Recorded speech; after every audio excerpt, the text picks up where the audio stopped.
you are invited to our 7th annual conference. I'm so excited about this conference. It will be in Fort Worth, Texas, as well as online via the software called Zoom, which many of us are familiar with.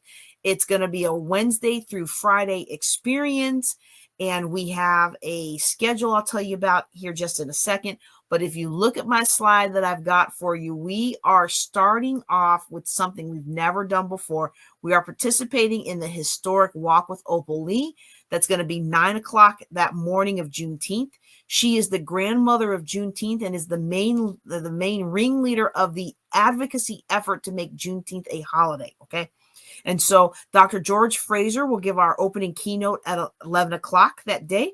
We're also going to have keynotes from Dr. Boyce Watkins, and I'm going to get a chance to interview y'all. I'm going to get to interview Brother Bedford. I'm so excited, y'all. It's going to be a fabulous event. There's vending opportunities. And then Friday, those of us, it's an optional event. We're going to go to a cattle run. We're going to include some of the events from the National Freedom Vibes Festival. The Freedom Vibes Festival, this is the very first one. It is hosted by the National Juneteenth Museum, which I had hoped was going to open by the time this year's Juneteenth came, but I didn't even know there was going to be a Juneteenth museum. Look, y'all, when we picked Fort Worth for 2025, the reason I picked Fort Worth years ago to be 2025, I had no idea that Juneteenth was going to become a holiday. I had no idea the history behind Fort Worth. All I knew is that by 2025, I should be retired from the Air Force, and this was the closest venue close to my husband. So I knew it was going to be in the Dallas-Fort Worth area, because regardless of what happened with my military career, I was going to hit higher tenure in 2024. And so by the time 2025 rolled around, I was going to be retired and want to have the conference somewhere close. Had no idea that Miss Opal Lee was going to advocate and create help our nation create Juneteenth as a holiday. Had no idea they were going to launch this National Juneteenth Museum. Had no idea about Opal Lee's farm or any of these other historic things that we're going to get a chance to participate in as a part of this year's Juneteenth. This is a Juneteenth Legacy conference unlike any other. It's our 7th annual, and I'm so excited, and I hope that you will join me either in the room or on the Zoom. What we're going to talk about right now is one aspect of this conference, and that is our Voices of Legacy anthology, okay? This is our Voices of Legacy anthology. If you already know you want to be a part of this anthology, you can go out to juneteenthauthor.com. We have different levels of participation, including no cost, okay? But before I explain those to you, I want you to understand why this conference is so important to me. Racial wealth inequality in the U.S. is rampant. And I understand that some people feel like, well, if you just pull yourself up by your bootstraps, you should be able to make something of your life. And they have no idea how difficult it can be for people of color, especially women in this nation, to really build themselves up as far as wealth and as far as property and as far as success. There is a very real effort to prevent people who look like me from being prosperous. And I thought that people were just good-natured people who didn't realize what they're doing. Well, I still think some people are good-natured people, but they know exactly what they're doing. They may not like it, but they are going to toe the societal line.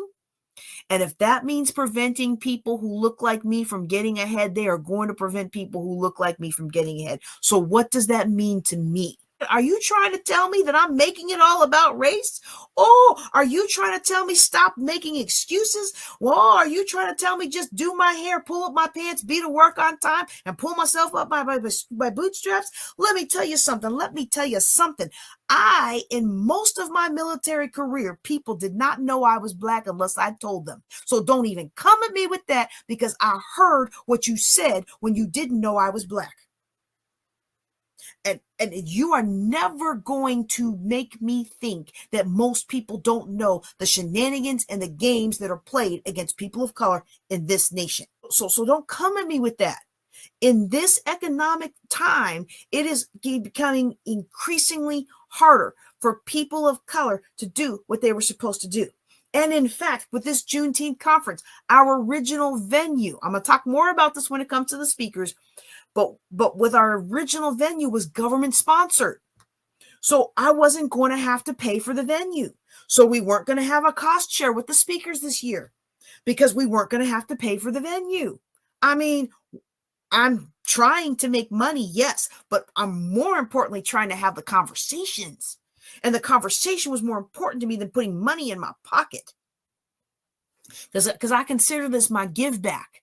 Or as I like to say sometimes, this is my give black. All right. So I was so excited. And then the administration came in and they cut this and they cut that. And the big sponsors fell out and the big sponsors backed out. And I was just like, what are we going to do? And the Lord opened up some fabulous pathways, and we are going to have a fabulous conference. We're going to have a fabulous conference, and I'm super thrilled about it. But let me tell you something. It is so important now that we have these conversations. And with Juneteenth, the conversations are not going to be public this year. Usually we do a public broadcast. We're not going to do a public broadcast. Now, if we have more speakers than we have capacity for just the one day, we'll still do the 3 days of broadcast like we normally do, but it won't be public. You want to come in, you want to come into our safe space, you're going to have to pay. And guess what? They ain't going to pay. Our wealth inequality is still rampant in the United States. And guess what? Nobody is going to take care of us like we take care of us. Okay. Conway Financial Group, we have passion for helping all people, especially people that look like those of us who work in this company, which are Black and brown people. We have passion for helping people succeed and providing the success formulas, the tools, the step-by-step instructions to teach our audience how to be wealthy. And I have found that so many of the times that we go to these places to be taught how to be wealthy, the only people getting wealthy are the people at the front of the room who are telling us that they can sell us this package or sell us this insurance or sell us this thing that's going to make us wealthy. But the only person getting wealthy is the person in the front of the room. And that ought not be. There's enough wealth out there that we can all prosper, we can all work together, and we can all up-level our lives. We can change the finances of our generational trees. We can make a difference for our future generations, and we can do it together, what we haven't been able to do for so long. Dr. George Fraser, our opening keynote for this year, he said that African American consumers spend up to $1 trillion a year. It's probably more now. He said this a couple years ago. We have to unlock the economic and entrepreneurial power of Black America. I never realized how powerful this statement was until I did a podcast on the Popeyes chicken sandwich. Y'all remember the Popeyes chicken sandwich? Remember how people were going crazy, paying up to $100 to get one of them things delivered? I was living in the Shreveport area at the time. I was on the mayor's commission for race and diversity at that time. I did an analysis of our Black high schools in Shreveport and how many students we had. And I compared how much it would take for those students to go to college or trade school. I used average numbers from average populations of how many would go to college and how many would go to trade school if they had the funding.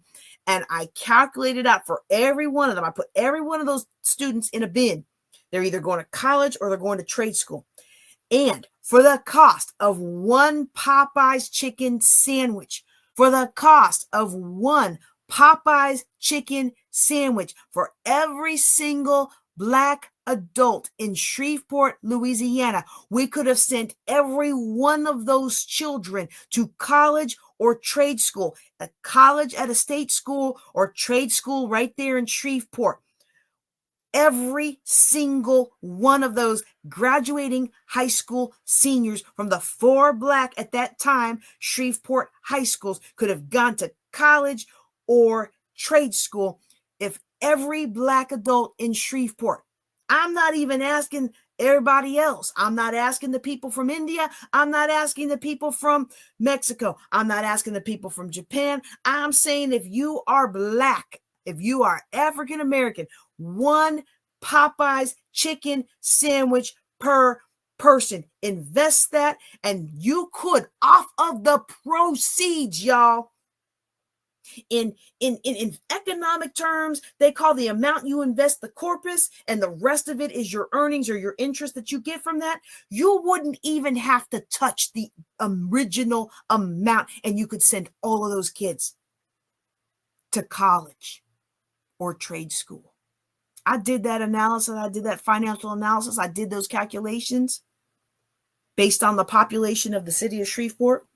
And do you know what that nation's leaders said to me when I asked them how come they weren't forwarding my podcast? Didn't you like my podcast? Or didn't you see my podcast? Didn't you think it was, didn't you like that analysis?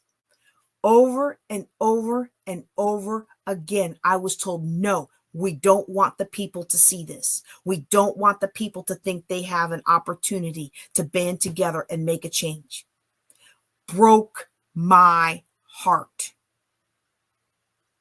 Because for too long, the African American community, the Black community, the BIPOC community, whatever it is we're calling ourselves these days, has been fractured. And we spend more time arguing about what we're going to call ourselves than coming together and lifting each other up. And I really thought, y'all, I thought that by the time my big boy left the house, my young man left the house, I really thought that the world was going to change.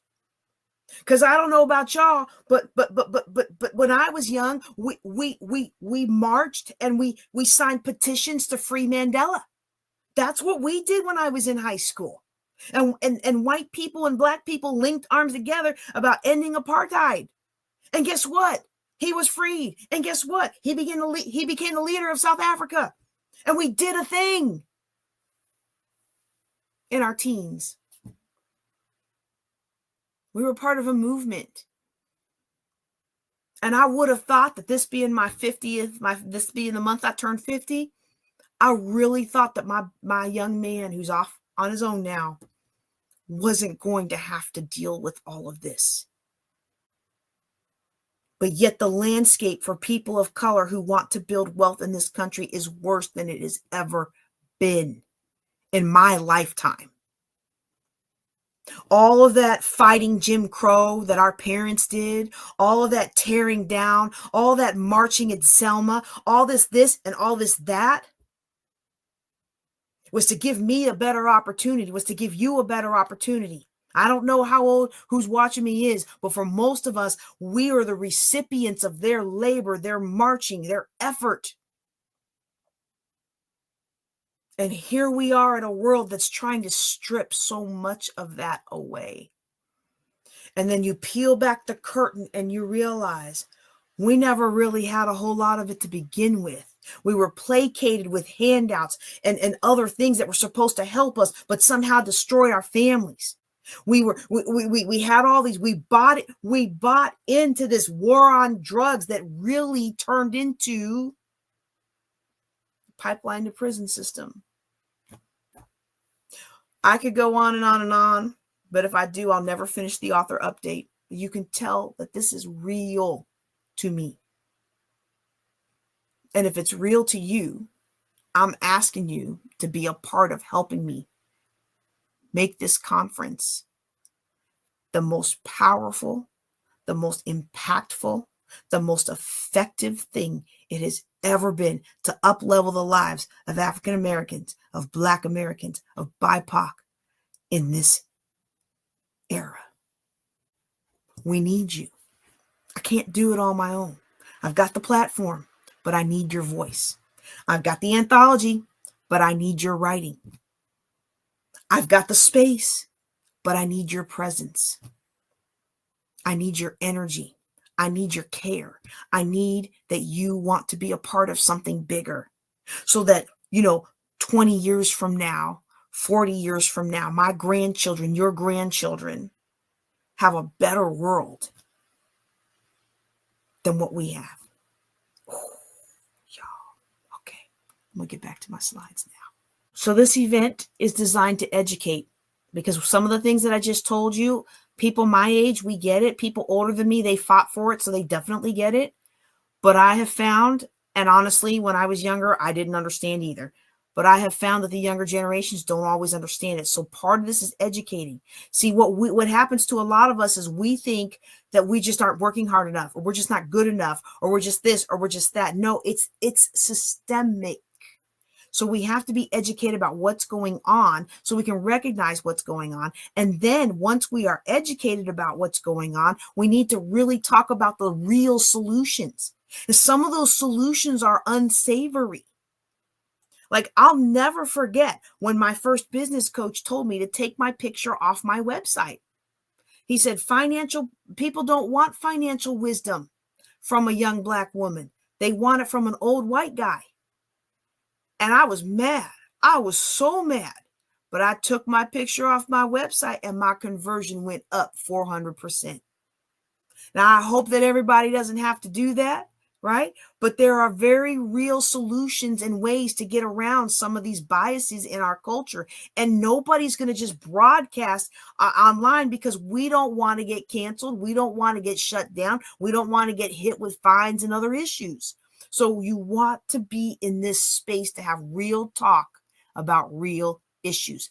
And then the other key component of this conference, the other key goal of this conference is the networking, for us to work together and to bring together. And I really do look at this conference as kind of like a precursor to Dr. Boyce Watkins' All Black National Conference and Dr. Fraser's and Delano Johnson's Power Networking Conference. Okay. Power Networking Conference is one of Forbes' top 5 networking conferences of all time that you need to be at. And it's amazing to see the amount of high-powered people, millionaires and billionaires, who are just waiting to pour into deserving people who are willing to reach up for it, you know? So this conference, our Juneteenth Legacy, is a really great foundation for attending these other more established conferences, and you want to be there.